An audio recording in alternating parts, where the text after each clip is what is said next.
భారత రాజకీయాల్లో ఈ దేశంలో కమ్యూనిస్టు పార్టీ కాంగ్రెస్ పార్టీ రోజు రోజుకు దిగజారిపోతున్నాయి.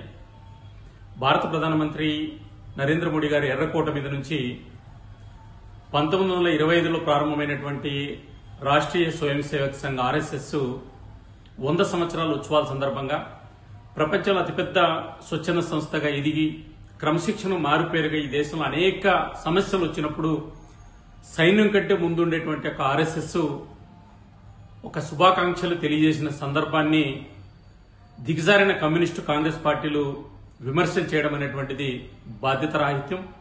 1925లో ఆర్ఎస్ఎస్ ప్రారంభమైంది.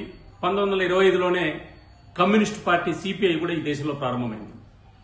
100 సంవత్సరాల కమ్యూనిస్టు పార్టీ కనుమరుగైంది.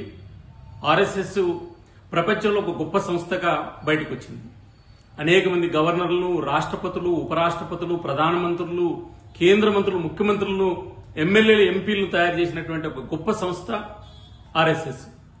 కమ్యూనిస్టు పార్టీలు ఈరోజు సిపిఐ పార్టీ నారాయణ గారు గాని, కేరళ ముఖ్యమంత్రి పినరయన్ గాని సమాధానం చెప్పాల్సిన అంశం ఏంటంటే, చైనా భారత్కు వారొస్తే చైనాకు మద్దతు ఇచ్చేటువంటి కమ్యూనిస్టులు మీరు, ఈ దేశ ద్రోహులు.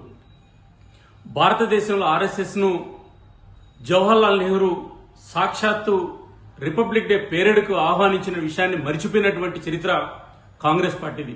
కాబట్టి దేశద్రోహులుగా మారినటువంటి కమ్యూనిస్టు కాంగ్రెస్ పార్టీలు ఈరోజు ఆర్ఎస్ఎస్ ను, నరేంద్ర మోడీ గారిని విమర్శించడం సిగ్గుచేటని చెప్పి ఆంధ్రప్రదేశ్ భారతీయ జనతా పార్టీ గుర్తు చేస్తుంది.